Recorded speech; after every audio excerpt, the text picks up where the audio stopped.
Hello friends, how are you all?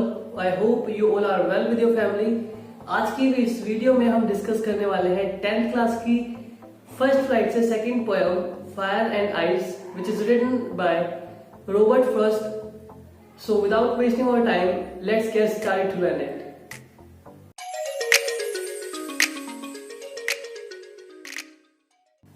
Hello and welcome to English class. I am Shubham. Poem read करने से पहले जान लेते हैं हम इस पोएम का बैकग्राउंड। फ्रेंड्स, हमारी ये पोएम फायर एंड आइस जो कि लिखी है रॉबर्ट फ्रॉस्ट ने, ये एक सिंबॉलिक पोएम है। इस पोएम में फायर एंड आइस का मतलब केवल वही नहीं है जो हम जानते हैं, बल्कि यहाँ पे फायर यानी आग लालच, लोभ, हवस, संघर्ष, रोष को बताती है, दर्शाती है।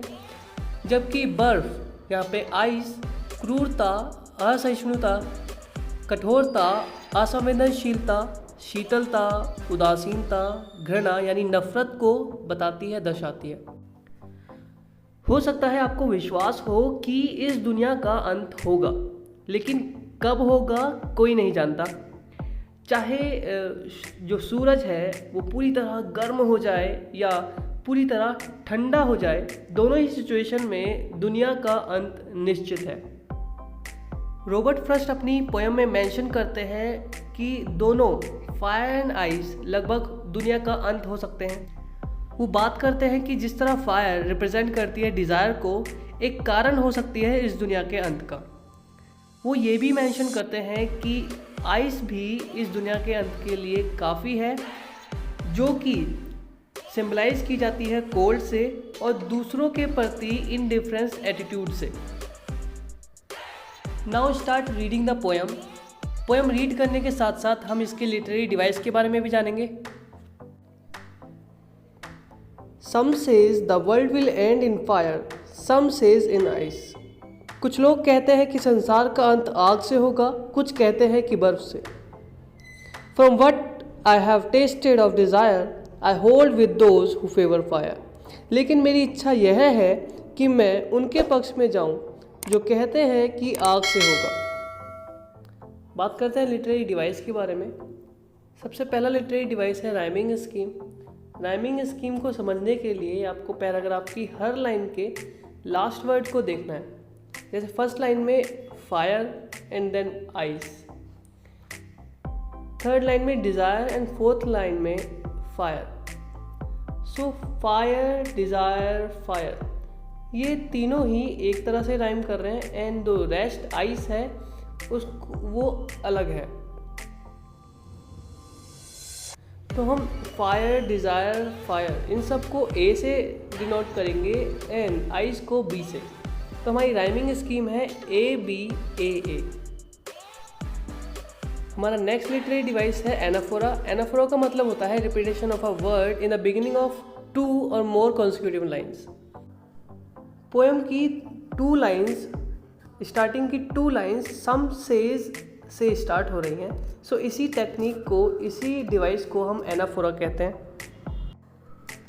नेक्स्ट लिटरेरी डिवाइस है एलिट्रेशन। एलिट्रेशन का मतलब होता है repetition of consonant sound in the beginning of 2 और more consecutive and closely based words. जैसे कि पोएम की स्टार्टिंग की 2 लाइन्स में सम सेज दोनों ही वर्ड्स स्टार्ट हो रहे हैं एस से, एंड पोएम की 4th लाइन में फेवर, फायर दोनों ही वर्ड्स स्टार्ट हो रहे हैं एफ से। सो इस टेक्निक को एलिट्रेशन कहते हैं। नेक्स्ट लिटरेरी डिवाइस है एसोनेंस। एसोनेंस का मतलब होता है repetition of vowel sounds in closely connected word. जैसे पोएम की फर्स्ट लाइन में हम देख सकते हैं कि यहाँ पे आई साउंड बहुत ज़्यादा प्रोमिनेंट है एंड पोएम की 4th लाइन में भी I sound, I hold with those who favour fire. तो यहाँ पे I sound and O sound बहुत ज़्यादा प्रोमिनेंट है, तो इस डिवाइस को हम एसोनेंस कहते हैं। बढ़ते हैं नेक्स्ट पैराग्राफ की तरफ। But if it had to perish twice, I think I know enough of hate to say that for destruction ice is also great and would suffice. यहाँ पर पेरिस का मतलब है ख़त्म होना, मरना, एंड सफाइस का मतलब होता है to be sufficient, to be enough. Meaning जानते हैं इसका? परंतु यदि अंत 2 बार होना हो तो मैं जानता हूँ कि घृणा भी, नफरत भी बहुत है। यह कहना कि विनाश वर्ष से होगा महान है और पर्याप्त होगा। बात करते हैं इसकी लिटरेरी डिवाइस के बारे में। सबसे पहला लिटरेरी डिवाइस है राइमिंग स्कीम। जैसे कि पोएम की 5th लाइन में twice, and then 7th line में ice, and then 9th line में suffice.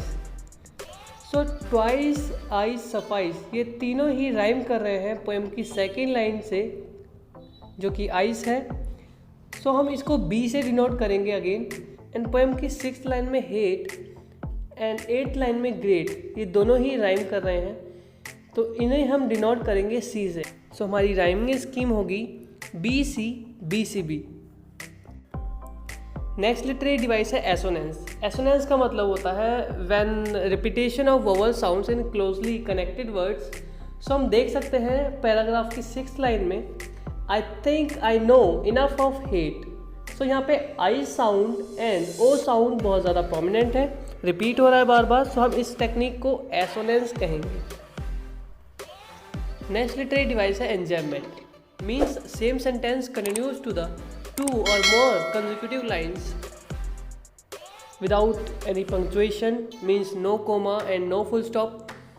So it's called enjambment। जैसे कि हम पोएम की लास्ट लाइन में देख सकते हैं, लास्ट 3 लाइन्स में ये कंटिन्यूस चल रही हैं विदाउट एनी पंक्चुएशन, या यहाँ पे कोमा है और ना ही कोई फुल स्टॉप है। सो इस टेक्निक को, इस लिटरेरी डिवाइस को हम एंजैम्पमेंट बोलते हैं। सो इस पोएम में फायर एंड आइस में रॉबर्ट फर्स्ट बात करते हैं दुनिया के उन बिलीफ्स की जो इस दुनिया के अंत होने के रिगार्डिंग है। वो उनके फेवर में है जो कहते हैं कि इस दुनिया का अंत आग से होगा।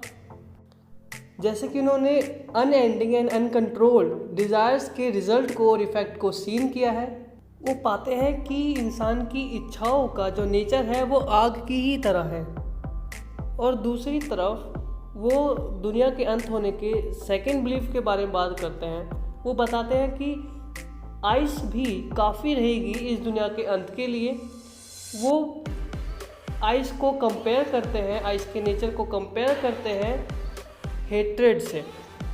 जैसे कि आइस हमारे बॉडी पार्ट को नम कर देती है, सुन्न कर देती है अपने लंबे समय के कॉन्टैक्ट के कारण, और उसी तरह हेट्रेड भी हमें नमनेस देती है, हमें सुन्न कर देती है हमारे माइंड को, थॉट्स को, and make us insensitive and cruel. Poem को सिंबॉलिकली लिखा गया है। रॉबर्ट फर्स्ट कहते हैं कि दुनिया के अंत होने के बारे में 2 ओपिनियंस हैं। पहला है फायर एंड दूसरा है आइस। यहाँ पे फायर डिज़ायर को रिप्रेजेंट करती है एंड आइस हेट्रेड को। जैसे कि आग बहुत तेज़ी से फैल सकती है और कारण हो सकती है कुछ ही समय में एक बड़ी तबाही का, उसी तरह अगर हमारी इच्छाएं कंट्रोल से बाहर हो जाएं तो ये एक बड़ी तबाही का कारण हो सकती है। दूसरी तरफ नफरत यानी हेट्रेड कारण हो सकती है बर्फ़ की तरह एक स्लो डिस्ट्रक्शन का, धीमे विनाश का, और ये भी बहुत हार्मफुल हो सकती है, नुकसानदायक हो सकती है। Hello friends, I hope you really liked the video, and if you really did, so hit the like button and don't forget to share with your friends and comment us which part of the video you like most. मिलते हैं next video में, तब तक के लिए bye bye, have a nice day.